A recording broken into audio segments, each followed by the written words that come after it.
Hi friends, David here from Above AVL and Learn Stage Lighting. And in this video, we're going to talk about how in the world do I choose the right fixtures to light my stage? Like you're looking at, hey, I need lights for my stage. I need to replace something that I have. I need to start from scratch.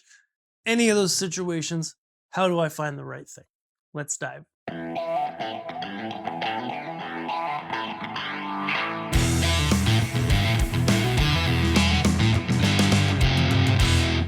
Okay, so this is going to kind of be a combination of like a lot of different videos we've done in the past, but I think it's really helpful to have an understanding if you're new to this or you're a hobbyist or a tech director, an audio person, and you need to have, you want to have an understanding of how to find the right lights that are going to fit well in your space, do what you need to, and last for the long haul, right? Because ultimately, that's what you're looking for. And so that's what we want to talk about today. Because the number one of the top things I see so often in permanently installed venues or places where stages are lit are just the wrong fixtures, the wrong lights for what the people need, right? And it might be a little bit wrong, it might be completely wrong, but what we strive to do here at Above AVL is get you the right thing every time. Something that's going to meet your needs, have the features you need, not be overkill, but fit your needs. How do we do that? Well, the first thing we want to do is look at a stage, right? Because ultimately that's what we're lighting, right? So we're just going to draw a rectangle, understanding that not all stages are rectangle. The first thing we do is we break it up, right? And we've got videos on this, creating a great front wash, etc., right? So we break it up into zones, right? Let's just say this is a small stage with 3 zones that are 8 to 10 feet approximate across each.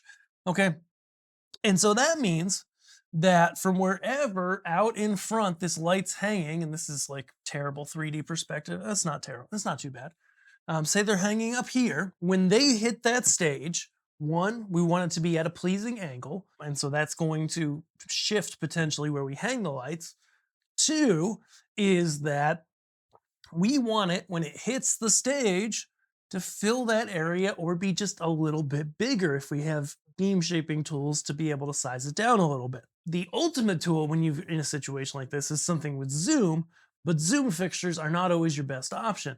And even so, you can screw that up too. I've seen it. And so that's going to be the first thing to do is pretty much every time when we know somebody has a hanging point that already exists that's established, or they know where they want to put their lights and it makes a good angle for lighting, then we go, okay, what is this distance, right? And this is not a good 3D drawing, right? What is this distance? Because once we know what that distance is, and gosh, you can go on Amazon now and just get a laser disto, like a distance measure, really inexpensively. Harbor Freight, hardware stores, they get really inexpensive models that work fine for, just getting a measurement of your front light at, 60 feet or 30 feet or 20 feet or 10 feet or whatever. Or if it's close enough, use a tape measure. But you measure this distance, and then you can figure out with some math or the calculators at aboveavl.com what beam angle approximately you would need to make the right size circle of light on your stage. Okay, so that's always going to be like step one in finding the right fixture for your stage. So let's say in this example, we want like a, approximately 30-degree fixture. We say, hey, for the throw distance, we've got approximately 30 degrees is what's going to cover that stage spot really nicely. Okay, and then we're going to repeat it across the stage, be good to go.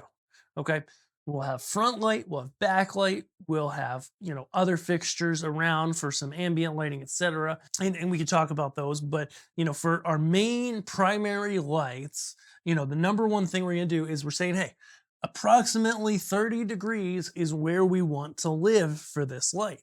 Now, it may be that we look at it and we say, hey, a 26 might work, etc. If we have a 36, it might work, but it also might not be bright enough. So getting right at this, whatever we calculate, in this case, 30 degrees is the first step.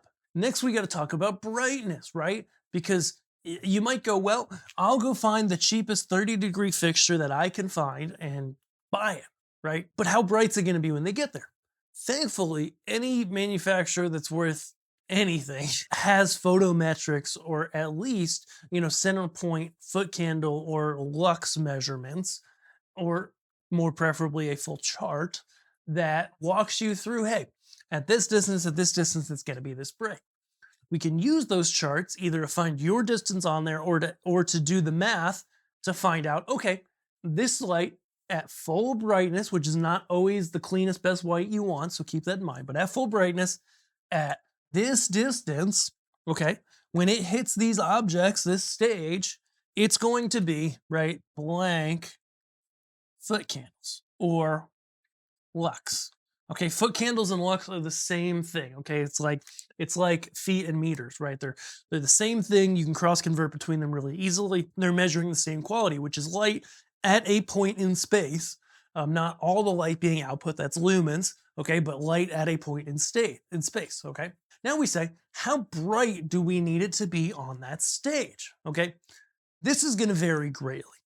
We generally like to aim for that 40 to 60, maybe 80-foot candles when we hit the stage. And then in Lux, it's about 10 times that, not quite. And the reason we like to do that is in most spaces, and this is a broad generalization, that is bright enough that you're not blinding the people on stage, but it looks really nice from the audience when they're looking out at the stage, and it gives you enough power to be able to light the stage well, to maybe change colors if you've got color mixing fixtures and still have the brightness you need. Now it's a range, and of course it's, not a solid number because the amount of light you have in the room directly affects this, right?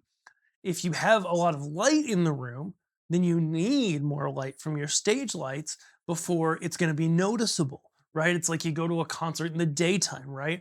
They've got the lights on, they do something when it's cloudy, but they don't do a lot, right? And so you got to make sure you have enough brightness. The other thing that's really important is that as you get larger into larger spaces and audience members, viewers are further from the stage, then you need, and cameras, then you need more light in order for it to look bright enough and for it to be bright enough for cameras. Though with modern cameras, that's less and less of an issue. It does still matter. Okay. So we go, okay, how large of a beam do we need? Okay. How bright do we need it to be? And then the third piece of this very important puzzle is what features and what quality of light are we actually going for? Okay. Because ultimately, though, with LEDs and whatnot, there's all these different names. There's basically softer lights. There's lights that are kind of in the middle, like PARs that are wash lights that you can use to light a stage. There's harder edged lights that allow you to really tightly crop light off of one object and onto another. And all of these have different quality of light and different features inside them. Like recently, we had a customer who came to us. They were using a couple inexpensive moving lights as their main front light. And we said, hey, the reason why you're not happy is because it's not the right type of light for what you're trying to do. It doesn't have a good color quality. Going with something non-moving in that case, we actually ended up going with the Gamma Rose fixtures. They're great and, has some beam control, allow them to light their stage really well from the front, have all the features they need and not have features they don't need and be happy with it for actually less money than they originally spent. So when we're looking at sizing and finding the right light for a space, this is what we look at. These are the first things to be able to figure out what lights are going to fit well. If you're interested and you need help finding the right lighting for your space, that's exactly what we do every day at Above AVL. So just head over, fill out our contact, or add some stuff to your cart and let us know about your space.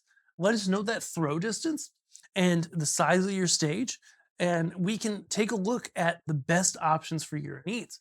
As a bonus, if you do happen to know, and this is another part of the process, what you currently have, then we can compare that to something new. You can say, hey, we currently have this and it's working great and it's bright enough, it's just getting old. Perfect. Easy for us to go look up the photometrics of that light, look up a photometrics of new light, compare and contrast for you. Okay, we love to do this. We do this every day and we help people get the stuff they need and we want to earn your business and loyalty for life. Along with that, besides aboveavl.com, if you use gaffer's tape, we have our own brand. You may have heard this before, grade A gaff tape. This stuff has really taken off recently, and we've got a lot of people really happy with it. They just keep buying it by the caseload. But whether you're somebody who buys it by the 3-pack, the half case, the full case, we've got a lot of different color options, different size options, including 4-inch black, which a lot of places don't have.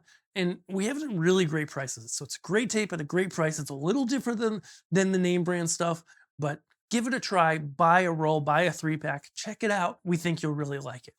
Thank you so much for watching and have a wonderful day. We'll see you guys later. Thanks.